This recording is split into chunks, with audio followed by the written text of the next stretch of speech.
சிறப்பு விருந்தினர்கள் சொல்லும் விஷஸ் அண்ட் படத்தின் நிறைய கதைகள் காஸ்ட் அண்ட் க்ரூ கிட்ட கேட்க வேண்டிய டைம் அப்படின்னு நினைக்கிறேன். மக்கள் தலைவா படத்தின் தயாரிப்பாளர் கவிதாலயா சரவணன் அவர்களை ஒரு சில வார்த்தைகள் பேசுமாறு கேட்டுக்கொள்கிறேன்.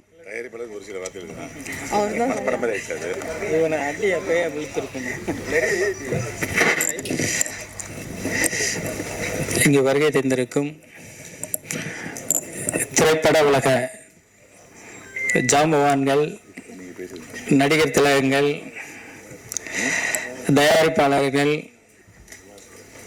இயக்குநர்கள் மற்றும் பத்திரிகையாளர்கள், திரையுலகைச் சேர்ந்த அத்தனை பேருக்கும், வருகை தந்திருக்கும் சிறப்பு அழைப்பாளர்கள் அனைவருக்கும் எனது முதற்கண் வணக்கத்தை தெரிவித்துக் கொள்கிறேன். என் பெயர் கவிதாலயா சரவணன். நான் இந்த திரையுலகிற்கு முதல் காலை எடுத்து வைத்திருக்கிறேன்.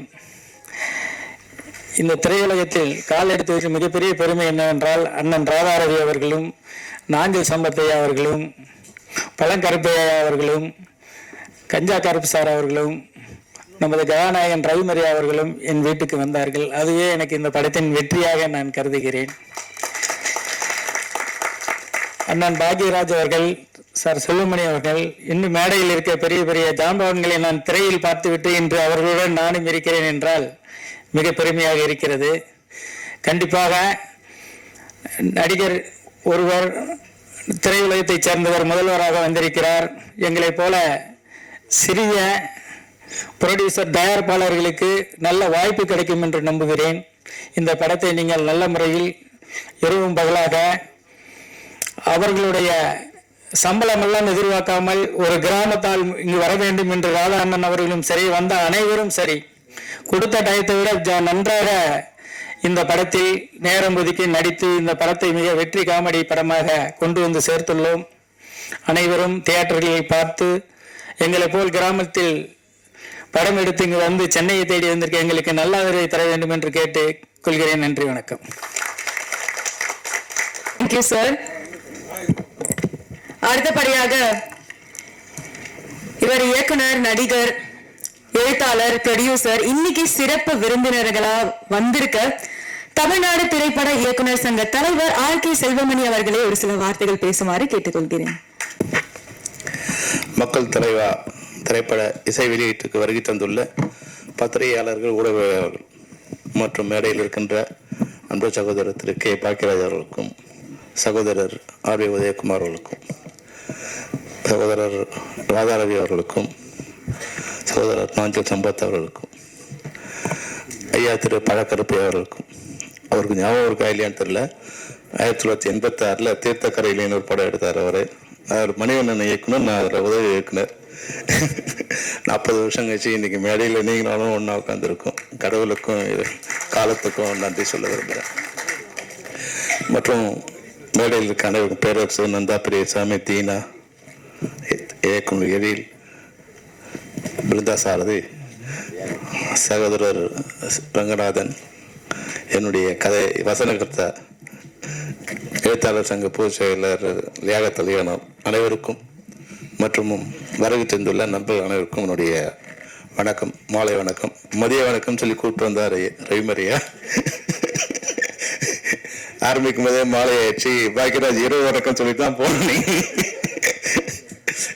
ஏன்னா கீழே உட்காந்துருக்க இது மாதிரி கீழே உட்காந்துருக்கும் போது அவரோட நண்பர் அங்கே உட்காந்துருக்காரு. இவங்கெல்லாம் பேசி அப்புறம் கடைசியாக நீ பேசுறதுக்குள்ள நைட் ஷோ முடிஞ்சிருந்தான்னு தான் நினைச்சு கீழே உட்காந்துருப்பாங்க. அது மாதிரி இருக்கு. ஆனால் ஏன் இவ்வளோ பேர் திரண்டு வந்திருக்காங்கன்னா அது ரவிமரியாவோட நட்பு தான். இந்த மேடையில் இவ்வளோ பேர் இருக்கிறது காரணம் ரவிமரியாவோட நட்பு தான். ரவிமரியா மிகச்சிறந்த ஒரு பண்பாளன், நல்ல நடிகன் மட்டுமல்ல, மிகச்சிறந்த பண்பாளன், நட்புக்காக எதையும் செய்யக்கூடிய மிகச்சிறந்த மனிதன். ஏன் சொல்லனா, அவர் சினிமாவில் ஒன்றா பணம் கொடுக்குற மாதிரி நடிச்சிருக்கலாமே தவிர உண்மையில் எல்லாருக்கும் உதவி பண்ணக்கூடிய ஒரு நல்ல மனசுடைய ஒரு நடிகன், நல்ல மனதுடைய இயக்குனர், நல்ல மனதுடைய படைப்பாளி. ஒரு சமயம் நாங்கள் டைரக்ஷன் பிரசிடென்ட் செக்ரட்டரியாக இருக்கும்போது எங்கள் உறுப்பினர் எல்லாருக்குமே பொங்கல் தீபாவளிக்கு அவங்களுக்கு ட்ரெஸ்ஸஸ், ஸ்வீட்ஸு இது போல் எல்லாருக்குமே கொடுப்போம். இப்போ யாராவது ஒருத்தரை நன்கொடையோ அது மாதிரி பண்ணி இது பண்ணிட்டுருவோம். ஒரு தடவை வெளியே யாரையும் கேட்க மாட்டான், நம்ம யாரையாவது ஒருத்தர் பண்ணலாம் அப்படின்போது நான் இவங்ககிட்ட சொன்னேன், ரவி மரியா கிட்ட, ரவி நீ எதாவது பண்ண முடியுமாண்ணா? சார் எவ்வளோ சார் பண்ணுவேன்? ஒரு 15 லட்சம் தேவைப்படுறான்னு. உடனே நான் பண்ணிடுறேன் சார். நான் சொன்னே பண்ணுறா, நாங்கள் வந்து ஏதோ படத்துக்கு ஒன்று ஹீரோ போட்டால் இந்த படத்தை நான் வாங்கி தந்துடுறேன். நான் வாங்கி தரல, ஆனால் வந்து எந்தவித எதிர்பார்ப்பும் இல்லாமல் உடனே அன்னைக்கே அந்த பணத்தை கொடுத்தேன். பணம் கொடுத்தேன்னு கூட இது வரைக்கும் யாரும் சொல்லலை. அதனால் அது சினிமாவில் நடிக்கிறான், பணம் கொடுக்காம நடிக்கிறான்னு நினைக்காதீங்க. அது ஒன்றா திரையில் இருக்கலாம். ஆனால் தரையில் வந்து அவன் 15 லட்சம் வாங்கும்போதே, அதாவது வந்து 1 கோடி ரூபா வாங்கும்போது 10 லட்ச ரூபா பணம் கொடுக்கறது, உதவி பண்ணுறதுங்கிறது வேற விஷயம். ஆனால் பணம் 10 லட்ச ரூபா பணம் வாங்கும்போது 15 லட்ச ரூபாயை வந்து இயக்குனர் சங்க உறுப்பினர்களுக்காக நன்கொடை கொடுத்தவர் வந்து இயக்குனர் ரவி மரியா. அந்த அளவுக்கு வந்து நட்பும் நல்ல மனசும் கொண்டவர். அவர் வந்து மக்கள் தலைவான்னு வந்து இன்னைக்கு ஒரு ஹீரோ வந்திருக்காரு. எவ்வளவு பயம் பாருங்க, கதாநாயகன் சொல்லிவிடாது, நீ கதைக்கு நாயகன் எல்லாம். அது போல வந்து என் ட்ரெய்லர் ஏன் போடலன்னு கேட்டேன். இல்லை சென்சார் பண்ணேன். பொதுவாக பிரிவு தேட்டரில் போடும்போது யாரும் சென்சார் பண்ணுறதில்ல. அது கொஞ்சம் பார்க்கும்போது இது வந்து ஒரு வில்லங்கமாக இருக்குன்னு நினச்சா கொஞ்சம் பிரிவு தேட்டரில் பயப்படுவாங்க. அப்போ பிரிவு தேட்டரில் பயப்படுற அளவுக்கு அந்த படம் இருக்கு அப்படின்னு தெரியுது. அதனால பரவாயில்ல ரவி, நீங்கள் நாளைக்கு தலையாவும் பயப்பட வேண்டியதா இருக்கு, மக்கள் தலையாவும் பயப்பட வேண்டியதா இருக்கு. 15-12 வருஷத்துக்கு முன்னாடி வந்த தலைவாவும் பயப்பட வேண்டிய சுச்சுவேஷன் இருந்தது. இன்னைக்கு வந்திருக்க மக்கள் தலைவாவும் பயப்பட வேண்டிய சுச்சுவேஷன் இருக்கு. உண்மையே வந்து நான் படம் பண்ணும்போது அந்த ஒரு நெருக்கடி எங்களுக்கு இல்லை. பிரிவு தேட்டரில் படம் போகும்போது சென்சார் பண்ண வேண்டிய அவசியம் இல்லை. மக்களாட்சி படம் எடுக்கும்போதெல்லாம் நீங்கள் வந்து அன்னைக்கு வந்து அது மிகப்பெரிய ஒரு கான்ட்ரோவர்ஷியலான படம். அந்த படம் எடுக்கும்போது எனக்கு எந்த விதமான பயமும் அச்சமும் இல்லை. ஏன்னா ஒரு உண்மையாகவே கொஞ்சம் சுதந்திரம் இருந்த மாதிரி நான் உணர்றேன். ஆனால் இன்னைக்கு இருக்கிற படைப்பாளிகளுக்கு கண்ணுக்கு தெரியாத ஒரு பயம் வந்து சூழ்ந்து நிற்குது. இது படம் பண்ணலாமா, படம் பண்ணால் ரிலீஸ் பண்ணுவாங்க, சென்சார் பண்ணுவாங்களா, சென்சார் பண்ணால் தேட்டரில் ரிலீஸ் பண்ணுவாங்களா, மத்திய அரசாங்கம் இந்த படத்தை சென்சார் பண்ணுமா, அப்படி பண்ணி வெளியே வந்தா மாநில அரசாங்கம் அந்த படத்தை வச்சு திரையரங்க வெளியே அனுமதிக்குமா, இது மாதிரி பல்வேறு சென்சார்கள் அப்படி வெளியே வந்துட்டா இங்க இருக்கிற ஜாதி கட்சிகளோ இல்ல வந்து மத கட்சிகளோ அவங்க ஏதாவது வந்து பிரச்சனை பண்ணி படத்தை நிறுத்திடுவாங்களா?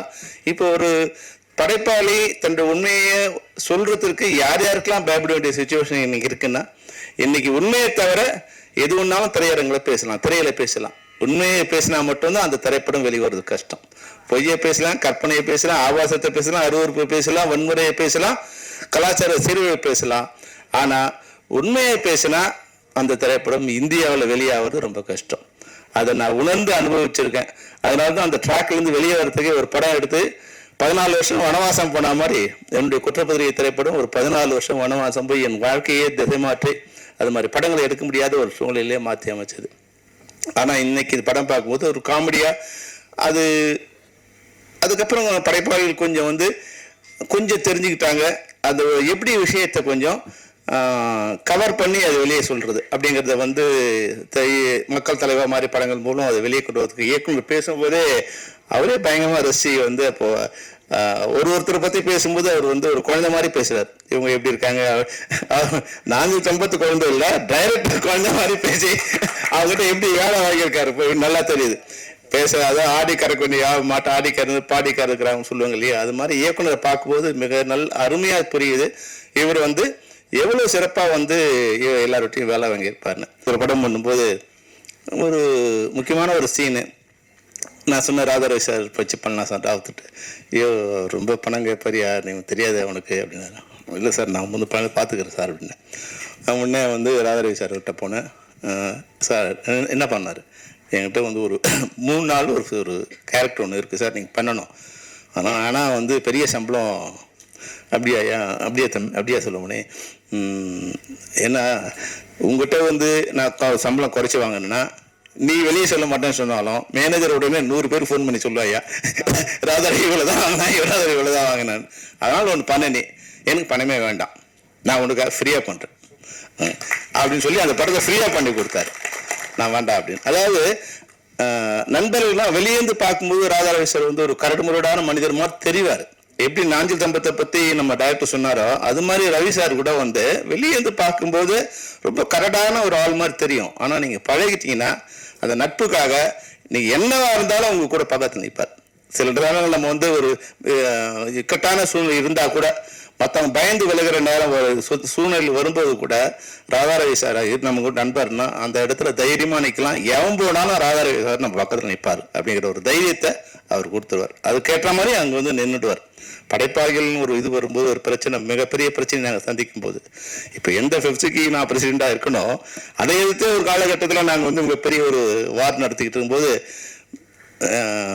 ரொம்ப இக்கட்டான சூழ்நிலை கட்டின லுங்கியோடு வந்து அங்கே நின்றுட்டார். காலைல ஒரு 5:30 மணிக்கெலாம் வந்து கட்டின லுங்கியோடு அங்கே வந்து ஆண்டாள் தேட்டில் வந்து நின்று என்ன பிரச்சனை நான் அவங்க கூட நிற்கிறேன். அதுபோல் அன்னைக்கும் சரி இன்னைக்கும் சரி என்னைக்கும் நண்பர்களுக்கு உதவுவதில் எந்தவித எதிர்பார்ப்பும் இல்லாத ஒரு மனிதர் வந்து ராதாரவி. அது மட்டும் இல்லை, இந்த படத்தை பற்றி ரொம்ப அழகாக படத்தை பற்றியும் கேமராமேன் பற்றியும் ரொம்ப பிரமாதமாக சொல்லிட்டே இருந்தார். கார்த்திக் வந்து சின்ன தயாரிப்பாளரோட ஒரு சூப்பர் ஸ்டார் கேமராமேன் கார்த்திக்கு. அவ்வளோ அழகாக என்ன இருக்கோ அதில் வந்து மிகச்சிறப்பாக படம் பண்ணக்கூடிய, அப்போது ஒரு டெக்னீஷியனை பற்றி அது வெளியே இப்போ இவங்களாம் சொன்னால் தான் தெரியும். இப்போ கார்த்திக் யாருன்னு எனக்கு தெரியாது. ஆனால் கார்த்திகை பற்றி வர்றதுக்கு முன்னாடியே பிரபலமாக இருக்கிற நடிகைகள் வந்து சொல்லும்போது நிச்சயமாக அவங்களுக்கு ஒரு அவங்க வாழ்க்கையில் ஒரு வெளிச்சம் கிடைச்சிடும். அதுபோல் கார்த்திகை பற்றி ரொம்ப அழகாக சொல்லிட்டு இருந்தார். இந்த படம் மக்கள் தலைவா, அது மட்டும் இல்லை, கீழே வந்து பாருங்க ஃபார் சேல் இருக்கு. இது அது புரிஞ்சவங்களுக்கு தெரியும் அது என்ன, அதனோட மீனிங் என்னன்னு. அது போடுறதுக்கு, அதை யோசிக்கிறதுக்கு ஒரு தைரியம் வேணும், அதை போடுறதுக்கு ஒரு தைரியம் வேணும். நிச்சயமா நம்ம யாரையும் வந்து அரசியலில் வந்து யாரையும் குறை சொல்ல போகிறதில்ல. சில நேரங்களில் விமர்சனங்கள் வந்து வைக்கிறது என்னன்னா, அந்த விமர்சனங்கள் பாட்டிலுக்கு 10 ரூபாங்கிறது வந்து பல பேர் சொல்லிகிட்டே இருந்தாங்க. ஆனால் நிச்சயமாக திரையில் வந்து அது வரும்போது நல்ல வேலை இவர் சொன்னார் வந்து ஃபார்ச்சுனேட்டாக வந்து பேரரசு பண்ணார். நான் நினைக்கிறேன் அன்ஃபார்ச்சுனேட்டாக பேரரசு பண்ணியிருக்காரு. ஒரு வேலை பண்ணாமல் இருந்தார், அவர் இன்னைக்கு ஒரு மினிஸ்டராக கூட இருந்திருக்கூடிய வாய்ப்பு. நிச்சயமா அந்த வாய்ப்பை வந்து ஏன்னா அவர் தான் வந்து என்ன தம்பி விஜய் வந்து வச்சு அன்னைக்கு சிஎம் வார்த்தை எலெக்ஷன் பாட்டு ஒன்று சிவகாசியில் போட்டு நிச்சயமா அந்த பாட்டு தான் வந்து சாலை முழுக்க அந்த பாட்டு தான் போட்டு இருந்தாங்க. அவர் ஒரு வேளை வந்து எலெக்ஷன் முன்னாடி இந்த சீனை கட் பண்ணி அந்த சீனை நடிச்சிருந்தாலும் எங்களுக்கு மினிஸ்டராக கூட இருந்தக்கூடிய வாய்ப்பு இருந்திருக்கும். அந்த அளவுக்கு நெருக்கமான ஒருத்தர். அவருடைய பாடல்கள் பிரபலியமான என்ன என்னோட பிரச்சனை என்னவா இருந்தாலும் எனக்கு எப்போ தேவைப்பட்டாலும் எங்கே இருந்தாலும் அந்த நேரத்தில் வந்து அவர் நிற்கக்கூடிய நண்பர். அதனால் அது நான் மட்டும் இல்லை, நீங்கள் மேடையை பார்த்தா தெரியும், இன்னும் நிறைய பேர் வந்து அவர் விட்டுருக்கலாம். அவர் நினச்சிருந்தாருன்னா கீழே இருக்கிற அளவுக்கு வந்து இந்த அரங்கை ஃபில் பண்ணக்கூடிய அளவுக்கு அவருக்கு நண்பர்கள் திரைத்துறையில் இருக்க எல்லாரும் அவருக்கு நண்பர்கள் தான். அவங்க இன்னைக்கு வந்திருப்பாங்க. அவரோட நட்புக்கு, அவரோட மனசுக்கு, இந்த யூனிட்டோட கவிதாலயா சரவணனுக்கும் நான் வந்து இந்த செல்லு பார்க்கும்போது ரவி சார் சொன்னேன், சார் உங்களை பார்த்தா கே பாலச்சந்திரன் மாதிரியே இருக்குது சார் அப்படின்னு சொன்னேன். அப்படியே அப்படின்னு சிரிச்சாரு. அப்புறம் கவிதாலயா சரவணன், கவிதாலயாங்கிறது தமிழ் திரையுலகத்தில் மிகப்பெரிய புரட்சிகரமான சின்ன படங்களை கொண்டு வந்த ஒரு நிறுவனம். ஒருவேளை கவிதாலயா ஒர்க் பண்ணீங்களான்னு கேட்டேன். இல்லை சார், என்னோட ஒய்ஃப் பேர் கவிதா, அது நான் முன்னாடி 20 வருஷத்துக்கு முன்னாடியே கவிதாலயா சரவணன் பேர் வச்சுக்கிட்டு இருந்தார். அதனால் ஏதோ ஒரு வகையில் அது நல்ல திரைப்படங்கள் கொடுத்து அந்த கவிதாலயா பேர் சரவணன்கிட்ட ஜாயின் பண்ணியிருக்கு. அதனால் தயாரிப்பாளராக அவர் நிச்சயமாக வெற்றி பெறுவார். அனைவருக்கும் மக்கள் தலைவாவில் பணிபுரிந்த அனைத்து டெக்னீஷியன்ஸுக்கும், நடிகைகளுக்கும், தயாரிப்பாளருக்கும், பெப்சி சார்பிலையும் இயக்குநர் சங்கத்தின் சார்பிலும் என்னுடைய மனமார்ந்த வாழ்த்துக்களை தெரிவித்துக் கொள்கின்றேன். வெல்க மக்கள் தலைவர். நன்றி, வணக்கம்.